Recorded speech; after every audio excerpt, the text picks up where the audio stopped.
ಪ್ರಬಂಧ ಮಾಲಿಕೆ. ಅದರಲ್ಲಿ ಜ್ಞಾನಾಭಿವೃದ್ಧಿಯಲ್ಲಿ ಗ್ರಂಥಾಲಯಗಳ ಪಾತ್ರ ಅಂತ. ಮೊಟ್ಟ ಮೊದಲನೇದಾಗಿ ಪೀಠಿಕೆ. ಗ್ರಂಥಾಲಯಗಳು ಜ್ಞಾನಾಭಿವೃದ್ಧಿಯ ಕೇಂದ್ರಗಳಾಗಿವೆ. ಮಾನವ ಸಮಾಜದ ಅಭಿವೃದ್ಧಿಯಲ್ಲಿ ಗ್ರಂಥಾಲಯಗಳು ಪ್ರಮುಖ ಪಾತ್ರವನ್ನು ವಹಿಸ್ತವೆ. ಗ್ರಂಥಾಲಯಗಳು ವಿವಿಧ ವಿಷಯಗಳ ಪುಸ್ತಕಗಳನ್ನು ಸಂಗ್ರಹಿಸಿ ಓದುಗರಿಗೆ ಲಭ್ಯವಾಗಿಸುವ ಜ್ಞಾನಕೋಶವಾಗಿವೆ.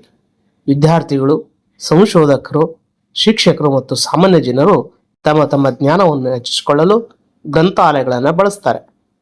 ಗ್ರಂಥಾಲಯಗಳು ಶಿಸ್ತು ಮತ್ತು ಓದುವ ಅಭ್ಯಾಸವನ್ನು ಬೆಳೆಸುವ ಮೂಲಕ ವ್ಯಕ್ತಿತ್ವ ವಿಕಸನಕ್ಕೆ ಸಹಕಾರಿಯಾಗ್ತವೆ. ವಿಷಯ ನಿರೂಪಣೆ.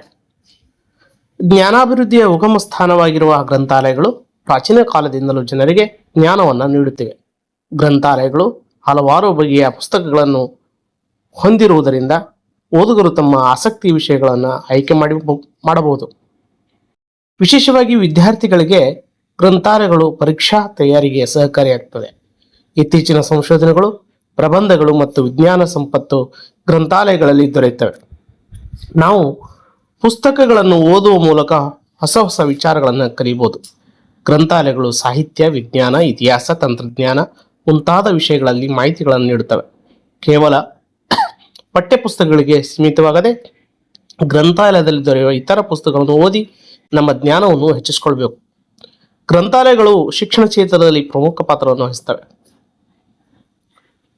ವಿದ್ಯಾಸಂಸ್ಥೆಗಳಲ್ಲಿ ಗ್ರಂಥಾಲಯಗಳನ್ನು ಪ್ರತಿನಿತ್ಯ ಬಳಸುವ ಸಂಸ್ಕೃತಿಯನ್ನು ಬೆಳೆಸಬೇಕು.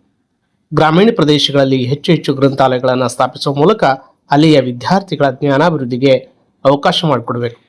ನಾವು ಡಿಜಿಟಲ್ ಯುಗಕ್ಕೆ ಬಂದಿದ್ದರೂ ಗ್ರಂಥಾಲಯಗಳ ಮಹತ್ವ ಕಡಿಮೆಯಾಗಿಲ್ಲ.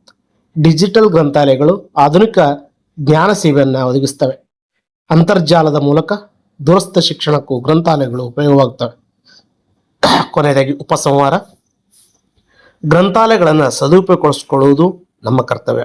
ಓದುವ ಮತ್ತು ತಿಳಿಯುವ ಪ್ರಕ್ರಿಯೆಯಲ್ಲಿ ಗ್ರಂಥಾಲಯಗಳು ಅತ್ಯವಶ್ಯಕ ಸಾಧನಗಳಾಗಿವೆ. ಜ್ಞಾನವನ್ನು ಬೆಳೆಸುವ ಈ ಜ್ಞಾನ ಮಂದಿರಗಳನ್ನು ಎಲ್ಲರೂ ಸದಾಕಾಲ ಬಳಸಿ ಉಜ್ವಲ ಭವಿಷ್ಯವನ್ನು ನಿರ್ಮಿಸಿಕೊಳ್ಳಬೇಕು ಎನ್ನುವುದು ನನ್ನ ಅಭಿಪ್ರಾಯವಾಗಿದೆ.